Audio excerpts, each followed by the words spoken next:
Today my topic of anatomy lecture is larynx. तो larynx को glottis भी कहते हैं, GLOTTIS।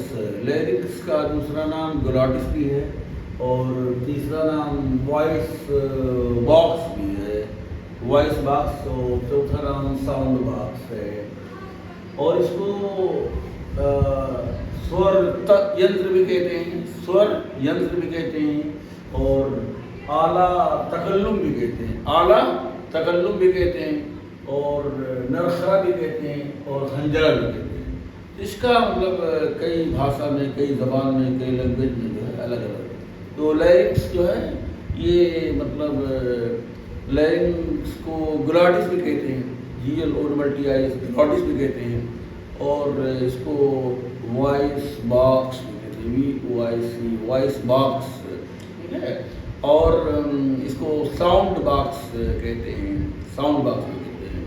इसको स्वर यंत्र भी कहते हैं। स्वर माने आवाज़ होता है, ऐसा यंत्र जिससे आवाज़ पैदा होती है, तो स्वर यंत्र भी कहते हैं। इसको नर खरा भी कहते हैं, नर खरा। और इसको हंजरा भी कहते हैं, हंजरा भी कहते हैं। तो डिफरेंट लैंग्वेज में इसका मतलब डिफरेंट नेम है। और ये रेस्पिरेटरी सिस्टम का एक आर्गन है, this the organ of respiratory system. और ये आर्गन ऑफ फोनेशन भी है, आर्गन ऑफ स्पीच भी है। तो जिससे हम जो आवाज़ निकल रही है, जो मतलब लेक्चर डिलीवर हो रहा है लैरिंक्स पर, तो ये लैरिंक्स की देन है कि साउंड जो प्रोपेगेट हो रहा है आपके कानों में जा रही है, तो ये इसकी देन है, ये लैरिंक्स की देन है। तो लैरिंक्स मतलब आर्गन ऑफ रेस्पिरेशन, ये रेस्पिरेटरी सिस्टम जो है उसी सिस्टम का ये आर्गन है। और इसमें नोज़ जो है, नोज़ है, पीछे फेरिंक्स है, तो ये लैरिंक्स है। तो ये नोज़ और फेरिंक्स और लैरिंक्स ये तीनों मिलकर के अपर रेस्पिरेटरी ट्रैक्ट बनाते हैं। तो रेस्पिरेटरी सिस्टम में एक रास्ता होता है जो है, तो ऊपर का जो रास्ता है रेस्पिरेटरी ट्रैक्ट का, अपर URT।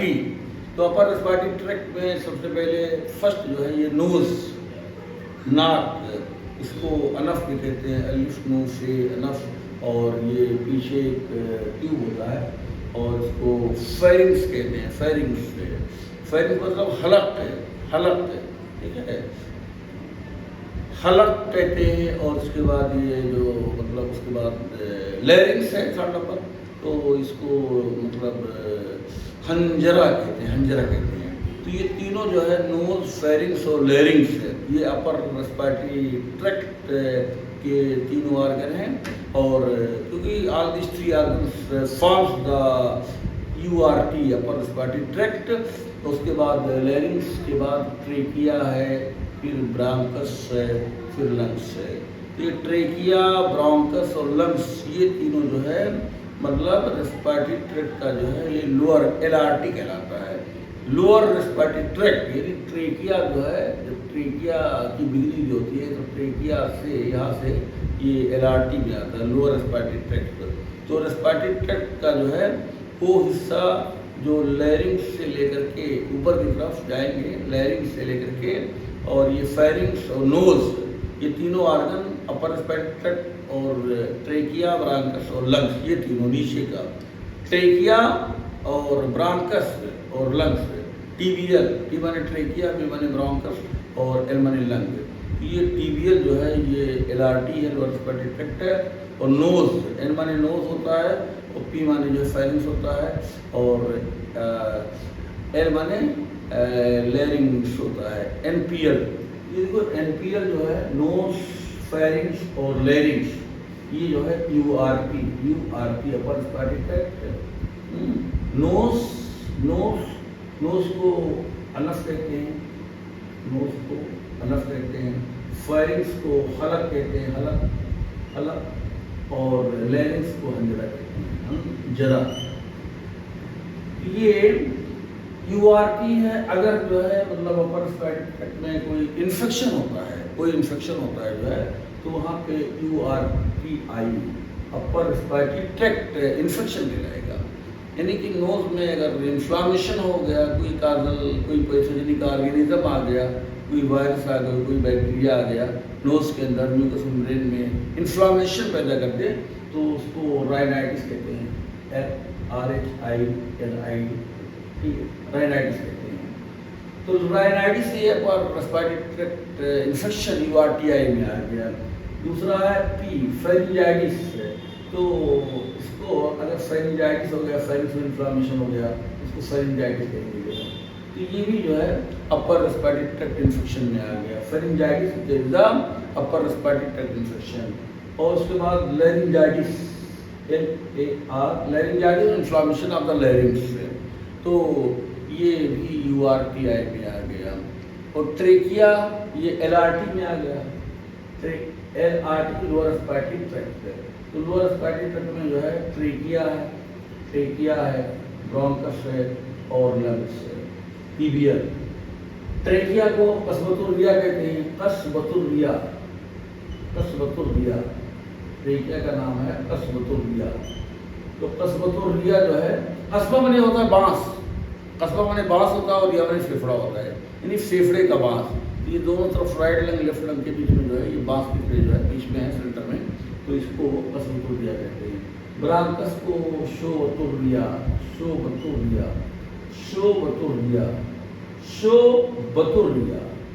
शोबा मतलब होता है ब्रांच, शोबा मतलब ब्रांच होता है। तो ये ट्रेकिया का बाइफर्केशन जो होता है, एक राइट प्रिंसिपल ब्रांकस, एक लेफ्ट प्रिंसिपल ब्रांकस। तो ये राइट प्रिंसिपल ब्रांकस, तो ये ब्रांच है ट्रेकिया का जो राइट प्रिंसिपल ब्रांकस राइट लंग में जाता है, लेफ्ट प्रिंसिपल ब्रांकस लेफ्ट लंग में जाता है। ये ब्रांकस को शोबतुर्रिया और लंग को, फेफड़े को रिया कहते हैं, रिया। तो ये रिया है, ठीक है, रिया। तो रिया जो है मतलब फेफड़ा को कहते हैं, और ब्रांकस को शोबतुर्रिया, रिया माने फेफड़ा होता है, शोबा माने ब्रांच होता है। तो दोनों ब्रांच जो फेफड़े का होते हैं, राइट प्रिंसिपल ब्रांकस और लेफ्ट प्रिंसिपल ब्रांकस, इसको शोबतुर्रिया कहते हैं। और लंग को रिया कहते हैं। तो देखो, inflammation of the trachea is known as tracheitis, inflammation of the bronchus is known as bronchitis. Tracheitis, bronchitis और लंग के इन्फ्लामेशन को जो है, अगर एक्यूट इन्फ्लामेशन है लंग का, तो उसे न्यूमोनिया कहते हैं, तो न्यूमोनिया जो है एक एक्सेप्शनल केस है जहाँ पर आइटिस नहीं है, क्योंकि कोई भी आर्गन है उसके बाद में अगर सफिक्स के तौर पे आइटिस लगा हुआ है, तो इसका मतलब ये होता है कि इन्फ्लामेशन ऑफ दैट आर्गन। तो यहाँ पर न्यूमोनिया जो है ये acute inflammation of the lungs due to diplococcus pneumoniae bacteria. तो इस न्यूमोनी जो बैक्टीरिया, स्ट्रेप्टोकोकस न्यूमोनी बैक्टीरिया, कोई भी बैक्टीरिया गया और उसने बहुत शॉर्ट ड्यूरेशन में जो है, एक्यूट मतलब शॉर्ट ड्यूरेशन में है, तो इस तरह से जो है न्यूमोनिया हो गया, ये लंग का एक्यूट इन्फ्लामेशन हो गया, डिप्लोकोकस न्यूमोनी बैक्टीरिया की वजह से होता है। तो ये तीनों प्रॉब्लम्स, यानी कि ट्रेकियाइटिस, ब्रोंकाइटिस और ये न्यूमोनिया, ये तीनों जो है डिजीज ये LRTI कहलाता है, LRTI, lower respiratory tract infection. तो ये जो आज का जो टॉपिक है लैरिंक्स है, तो लैरिंक्स जो है ये रेस्पिरेटरी ट्रैक्ट का जो है अपर रेस्पिरेटरी ट्रैक्ट में आता है, और ये larynx this is present in the anterior midline. तो ये जो एंटीरियर मिडलाइन है जो नेक का जो है, तो यहीं पर इसका जो है सिचुएशन होता है। तो ये कहाँ प्रेजेंट होता है? नेक में प्रेजेंट होता है, और नेक का जो एंटीरियर मिडलाइन होता है, ये एंटीरियर मिडलाइन जो है यही है larynx, this is the larynx. तो this larynx is present in the anterior midline. Anterior माने आगे होता है, और मिड माने बीच में होता है, और लाइन में रेखा होता है। तो नेक के बीच में जो बीचों बीच रेखा है, इसे एंटीरियर मिड लाइन कहते हैं, AML कहते हैं। और यहीं पर ये प्रेजेंट है नेक के अंदर, नेक के सामने एंटीरियर मिड लाइन पर। और इसका जो वर्टिकल एक्सटेंशन होता है मेल के केस में जो है, ये C3 से लेकर के ये C3, C4, C5 और C6, यानी C4 से लेकर के C3 से लेकर के और C6 तक जो वर्टिब्रा होता है यहाँ बैक साइड में जो है C3, C4, C5, C6। तो सर्वाइकल वर्टिब्रा जो होता है इसी के जो है मतलब सामने होता है जो है। तो this larynx is present in front of the third cervical vertebra और फोर्थ सर्वाइकल वर्टिब्रा और फिफ्थ सर्वाइकल वर्टिब्रा और एंड सिक्स्थ सर्वाइकल वर्टिब्रा। तो गर्दन में 7 हड्डियां होती है। तो तीसरे नंबर की जो हड्डी है, चौथे नंबर की जो हड्डी है, पांचवें नंबर की जो हड्डी है और छठवें नंबर की जो हड्डी है, इसी के लेवल पे जो है लैरिंक्स प्रेजेंट होता है। In the case of adult mail, अगर मेल है तो, लेकिन अगर एडल्ट फीमेल है, स्त्री जात है, महिला है या चिल्ड्रंस है, बच्चे हैं, तो ये लैरिंक्स का जो लेवल होता है जो है ये थोड़ा ऊपर होता है। लैरिंक्स जो है ये कहाँ पर होता है, ये मेल के केस में थोड़ा ऊपर होता है और ये C1 से लेकर के और C4 के बीच में होता है। तो C1, C2 और C3, C4। तो ये लैरिंक्स जो एडल्ट फीमेल का होता है वो first cervical vertebra, second cervical vertebra, third cervical vertebra and fourth cervical. तो एडल्ट फीमेल में और चिल्ड्रन में लैरिंक्स का जो वर्टिकल एक्सटेंशन होता है जो है वो C1, C2, C3, C4, C4 मतलब वर्टिब्रा के लेवल पे होता है, इसके सामने होता है। लेकिन अब इसका मतलब ये होगा, एनालाइज किया जाए तो ये लैरिंक्स जो है मेल में नीचे होता है और फीमेल में जो है लैरिंक्स जो है ऊंची होता है, ऊंचा होता है। इसलिए जो है फीमेल और जो मेल का जो मतलब लैरिंक्स होता है, जब प्यूबर्टी आती है, सेक्सुअल मैच्योरिटी आती है तो बहुत तेज़ी से ग्रोथ करता है जो है। तो in the case of male जब प्यूबर्टल एज आता है यानी कि वही 12 से 15 साल तक जो है ये मतलब मेल का प्यूबर्टी माना जाता है। प्यूबर्टी मतलब सेक्सुअल मैच्योरिटी आ जाता है, यानी कि जो है ब्रेन भी हाइपोथैलेमस भी मैच्योर हो जाता है, ग्लैंड मैच्योर हो जाता है और उस वक्त टेस्टिस भी जो है मैच्योरिटी आ जाती है। यानी कि प्यूबर्टी 12 ईयर्स से लेकर के 15 ईयर्स तक जो है माना जाता है। और ये क्या नाम है सेक्सुअल मैच्योरिटी के वक्त जो है ये लैरिंक्स जो है बड़ा जल्दी ग्रोथ करता है। लेकिन फीमेल में प्यूबर्टी के वक्त जो है लैरिंक्स मतलब नेग्लिजिबल ना के बराबर ग्रोथ करता है जो है। तो इसीलिए मेल का जो लैरिंक्स होता है उसका जो साउंड होता है वो लाउडर होता है, वो जो है लाउड साउंड होता है और उसका पिच जो होता है मेल का साउंड का वो लो पिच का होता है। तो लाउडर जो है मतलब साउंड होता है और साउंड का जो पिच होता है वो लो पिच साउंड होता है मेल का। और फीमेल का जो साउंड होता है वो स्लोअर होता है और हाई पिच का होता है। तो मेल साउंड जो होता है लैरिंक्स से जो आवाज़ निकलती है वो लो पिच का साउंड होता है और फीमेल का जो साउंड होता है और हाई पिच का होता है जो है। और इसकी जो लेंथ होती है मेल का जो मतलब लैरिंक्स है, इसकी लेंथ जो है 44 मिलीमीटर होती है। कितनी होती है लेंथ ऑफ एडल्ट मतलब male, length of larynx in the adult male is मतलब 44 मिलीमीटर यानी कि 4.4 सेंटीमीटर। ये मेल का जो है लैरिंक्स की लंबाई है जो है और फीमेल के लैरिंक्स की लंबाई जो है 36 मिलीमीटर यानी 3.6 सेंटीमीटर। और इसका जो इंटरनल डायमीटर होता है जो है वो जो है कितना होता है 12 millimetre. Internal diameter of larynx ये है 12 मिलीमीटर। इंटरनल डायमीटर मतलब यह है कि दीवार को छोड़ करके जो है जो ल्यूमेन का डायमीटर होता है ये इंटरनल डायमीटर होता है और दीवार को अगर लिया जाए जो है तो ये जो है मतलब एक्सटर्नल डायमीटर। अगर दीवार को ले करके और ये ल्यूमेन का डायमीटर सब जो है हुआ है तो this is the external diameter. तो एक्सटर्नल डायमीटर जो है ये 15 मिलीमीटर होता है, 15 मिलीमीटर। तो external diameter of the larynx is 15 millimetre यानी कि 1.5 सेंटीमीटर।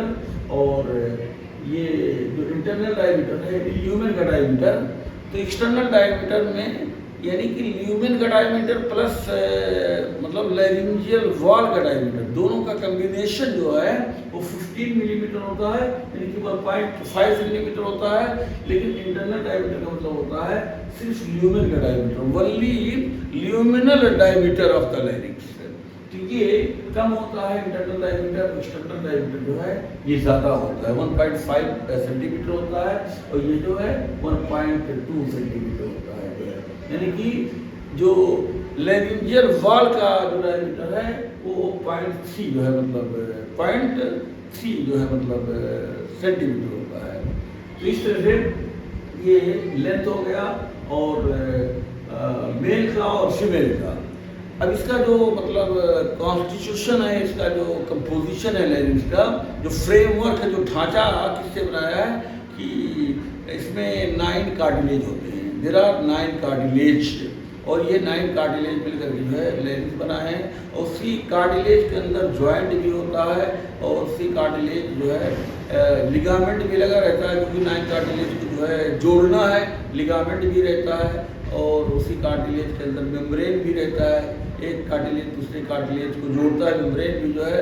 और उसी कार्टिलेज में मसल भी रहता है, क्योंकि लैरिंक्स को मूवमेंट भी करना है, लैरिंक्स को जो है मतलब एबडक्शन भी करना है, एडक्शन भी करना है, ठीक है। तो बहुत से मतलब मूवमेंट इसको मतलब एलिवेशन भी होना है, डिप्रेशन भी होना है, उठना भी है, नीचे भी गिरना है।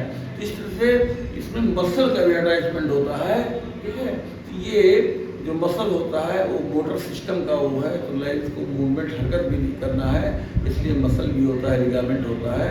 और फ्रेमवर्क जो होता है there are 9 cartilage, in which 3 cartilage are unpaired. 3 cartilage ऐसे होते हैं जो अनपेयर्ड होते हैं।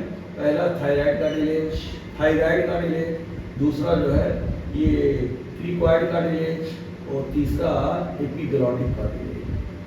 तो ये तीनों कार्टिलेज जो है ये अनपेयर्ड कार्टिलेज है, अनपेयर्ड। और तो 3 हो गए, 1 थायराइड कार्टिलेज भी सिंगल होता है लैरिंक्स के अंदर, थायराइड कार्टिलेज। और ये क्रिकॉइड कार्टिलेज ये भी सिंगल होता है, और ये जो है एपिग्लॉटिक कार्टिलेज ये भी सिंगल होता है, ठीक है। थायराइड जो है, ये जो टर्म आया है थायराइड, ये एक ग्रीक वर्ड है, और ग्रीक में थायराइड को जो है शील्ड कहते हैं। तो ये कार्टिलेज जो है शील्ड शेप होता है, शील्ड जो है ढाल होता है, जो डिफेंस मैन जो है शील्ड जो ढाल लेते हैं अपना दुश्मनों से बचने के लिए, जो अपने बॉडी को प्रोटेक्ट के रहते हैं सामने की तरफ कि गोली न लग पाए। तो उसी तरह से ये सामने होता है कार्टिलेज, शील्ड शेप होता है, इस वजह से इसको जो है थायराइड कार्टिलेज कहते हैं। दूसरा जो कार्टिलेज है क्रिकॉइड कार्टिलेज। तो क्रिकॉइड जो टर्म है ये भी ग्रीक वर्ड है, और क्रिकॉइड जो है, क्रिकॉइड का मतलब होता है रिंग शेप्ड कार्टिलेज। तो रिंग ये अंगूठी की तरह होता है, ये कार्टिलेज जो है ऐसा होता है, अंगूठी की तरह होता है, ऐसे जो रिंग होता है, तो ये रिंग शेप कार्टिलेज है। So this is known as cricoid cartilage. ये भी सिंगल होता है, अकेले होता है। लैरिंक्स में जो है क्रिकॉइड कार्टिलेज में सिंगल होता है, ये अंगूठी के शक्ल का कार्टिलेज होता है। और तीसरा है एपिग्लॉटिक कार्टिलेज। ये जो है एपिग्लॉटिक होता है लीफ शेप, पत्ती नुमा, जैसे पत्ती होता है, पेड़ों की पत्तियां होती है, बहुत से प्लांट होते हैं, इसमें लीफ वो रहता है। तो leaf shape cartilage known as मतलब ये एपिग्लॉटिक कार्टिलेज। तो there are 3 cartilage which are unpaired. Thyroid cartilage, पहला थायराइड कार्टिलेज एक सिंगल होता है लैरिंक्स में, और दूसरा है क्रिकॉइड कार्टिलेज, ये भी जो है रिंग शेप कार्टिलेज है, अंगूठी नुमा होता है।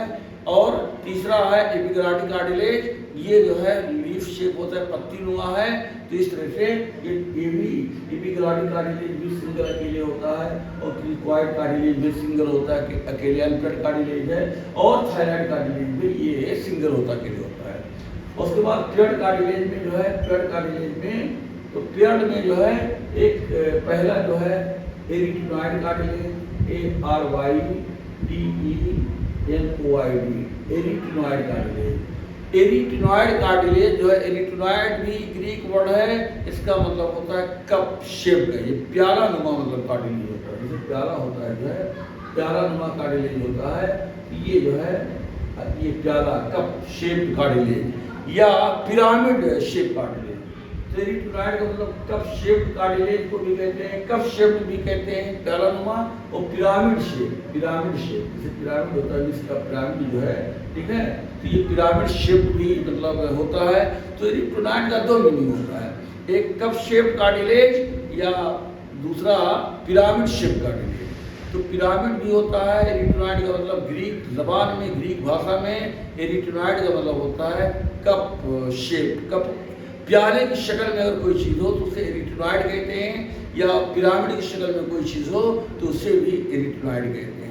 तो ये कार्टिलेज जो है प्यालानुमा भी है, ठीक है, और पिरामिड शेप भी है, ठीक है।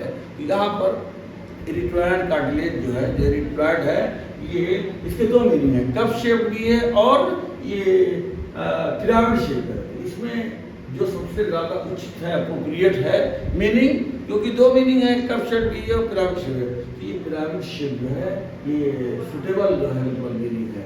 यहाँ पर जो लिरिक्स में एरिथ्रोनाइड का मीनिंग जो है लिया जाए तो this the better than cup, दोनों मीनिंग होता है। एरिथ्रोनाइड कप शेप भी होता है और पिरामिड शेप भी होता है, लेकिन ये pyramid is better than cup. और उसके बाद में दूसरा ये टू होता है, डबल मतलब होता है, एक राइट होता है और एक लेफ्ट होता है। दूसरा जो कार्टिलेज है कार्निक्यूलेट कार्टिलेज, कार्निक्यूलेट कार्टिलेज। देखिए कार्नी जो है कार्नू से बना है, कार्नी जो है कार्नू से बना है, कार्नू मतलब होता है हार, कार्नू मतलब हार होता है, HOR हार, और हार मतलब होता है सींग, जैसे कि मतलब बकरी को है, मतलब बकरी का सींग होता है, ठीक है, बैल का सींग होता है, भैंसे का सींग होता है जो है। तो सींग जो होता है, मवेशी जो होते हैं उनके पास जो है क्या नाम है, सींग होता है, हार्ड होता है जो है, ये हार्ड शेप जो है इस तरह से जो है, ठीक है, हार्ड शेप में कार्टिलेज है, इस वजह से इसका नाम कार्निक्यूलेट कार्टिलेज है। और इसका ऑब्जर्वेशन जो सबसे पहले जो है वहाँ के इटली के जो है एक जियोनी जो है, जियोनी सेंटोरिनी एक एनाटॉमिस्ट थे, जियोवेनी सेंटोरिनी, तो सेंटोरिनी कार्टिलेज भी कहते हैं, इस कार्टिलेज को सेंटोरिनी कार्टिलेज। सेंटोरिनी एक एनाटॉमिस्ट थे, वो इटली के थे और उन्होंने जो है फर्स्ट ऑफ ऑल ऑब्जर्वेशन किया था लैरिंक्स के अंदर, इस वजह से उन्हीं के नाम से सेंटोरिनी कार्टिलेज भी कहते हैं। Corniculate cartilage is also known as Santorini cartilage. ये भी डबल होता है, ये भी दो होता है, और तीसरा जो है थर्ड नंबर का जो कार्टिलेज होता है वो क्यूनिफॉर्म कार्टिलेज,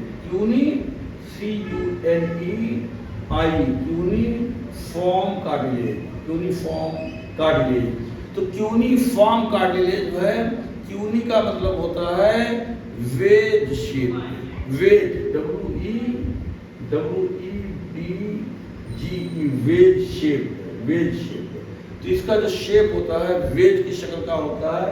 वेज का मतलब होता है कोई ट्रायंगुलर जो है, ठीक है, कोई ट्रायंगुलर जो है कील होता है, त्रिकोना, तो ट्रायंगुलर शेप का है। वेज का मतलब ट्रायंगुलर शेप कार्टिलेज, तो ये त्रिकोना मतलब कार्टिलेज होता है, ठीक है, 3 साइड्स होते हैं इसके पास, इस वजह से इसको वेज शेप कार्टिलेज को यूनिफॉर्म कार्टिलेज कहते हैं, यानी त्रिकोणीय इसका शेप होता है, त्रिकोना होता है, वेज शेप होता है, इस वजह से इसका यूनिफॉर्म। तो देखिए एरिथ्रोनाइड कार्टिलेज ये डबल होता है, दो होता है, ए माने एरिथ्रोनाइड कार्टिलेज और सी का मतलब देखिए ब्लड कार्टिलेज में ACC, ए माने एरिथ्रोनाइड कार्टिलेज, दूसरा है सी मतलब कार्निक्यूलेट कार्टिलेज, जिसको सेंटोरिनी कार्टिलेज कहते हैं, और ये तीसरा सी का मतलब होता है क्यूनिफॉर्म कार्टिलेज, इसको रिसबर्ग कार्टिलेज भी कहते हैं, रिसबर्ग, WRIS, BERG, बर्ग, रिसबर्ग। तो रिसबर्ग कार्टिलेज ये भी जर्मन के एक एनाटॉमिस्ट थे, इनका नाम हिनरिच अगस्त रिसबर्ग नाम था, हिनरिच, HEIN, हिन RICH, हिनरिच AUGUST, अगस्त रिसबर्ग, WRIS, BERG, बर्ग, हिनरिच रिसबर्ग, ठीक है। एक जो है हीनरिच अगस्टिनबर्ग जो है जर्मन के एनाटॉमिस्ट थे। तो फर्स्ट ऑफ ऑल जो है इन्होंने ये ऑब्जर्वेशन किया था इस कार्टिलेज का, यूनिफॉर्म कार्टिलेज का जो है सबसे डिटेल्ड स्टडी इन्होंने ही किया था। जो है जर्मन के एनाटॉमिस्ट थे जिसका नाम था रिसबर्ग जो है पूरा नाम इनका हीनरिच अगस्ट रिसबर्ग था। तो first of all this uniform cartilage was studied and analysed by the Wrisberg. So this is known as Wrisberg cartilage. तो सेंटोरिनी कार्टिलेज ये कार्निकुलेट कार्टिलेज को कहते हैं और रिसबर्ग कार्टिलेज जो है ये यूनिफॉर्म कार्टिलेज को कहते हैं। जो है तो इस तरह से लैरिंक्स जो है इसका जो कंपोजिशन है, इसका कॉन्स्टिट्यूशन है, इसकी जो रचना है, इसकी जो बनावट है, इसका जो संगठन है, इसका जो गठन है, इसका जो तरकीब है, इसकी जो साख्त है। तो this larynx is composed of 9 cartilage in which 3 are paired cartilage and 3 are unpaired cartilage। तो paired cartilage जोड़े में जो है एरिटेनॉइड कार्टिलेज डबल होता है, 2 होता है, यानी एक राइट एरिटेनॉइड कार्टिलेज और एक लेफ्ट एरिटेनॉइड कार्टिलेज, 2 कार्टिलेज ये हो गया। और दूसरा है कार्निक्यूलेट कार्टिलेज, ये भी डबल होता है, 2 होता है, एक राइट कार्निक्यूलेट कार्टिलेज, एक लेफ्ट कार्निक्यूलेट कार्टिलेज। और तीसरा जो है क्यूनिफॉर्म कार्टिलेज। तो क्यूनिफॉर्म कार्टिलेज भी डबल होता है, 2 होता है, एक राइट क्यूनिफॉर्म कार्टिलेज और एक लेफ्ट क्यूनिफॉर्म कार्टिलेज। इस तरह से जो है ये 6 कार्टिलेज ये हो गए जो 3 पेयर्ड हैं और 3 कार्टिलेज अनपेयर्ड हैं। थायराइड कार्टिलेज एक सिंगल होता है, अकेले होता है थायराइड कार्टिलेज। दूसरा जो है ये क्रिक्वाइड कार्टिलेज, CRICOID क्रिक्वाइड कार्टिलेज ये भी सिंगल होता है। और तीसरा जो है एपिग्लॉटिक कार्टिलेज ये भी सिंगल होता है। तो एपिग्लॉटिक कार्टिलेज को जो है एपिग्लॉटिस भी कहते हैं। एपिग्लॉटिस है EPI EPGLOTIS एपिग्लॉटिस भी कहते हैं। तो ये थायराइड कार्टिलेज और ये क्रिक्वाइड कार्टिलेज और एपिग्लॉटिक कार्टिलेज जो है ये अनपेयर्ड कार्टिलेज मतलब आते हैं। In these words I want to finish my lecture.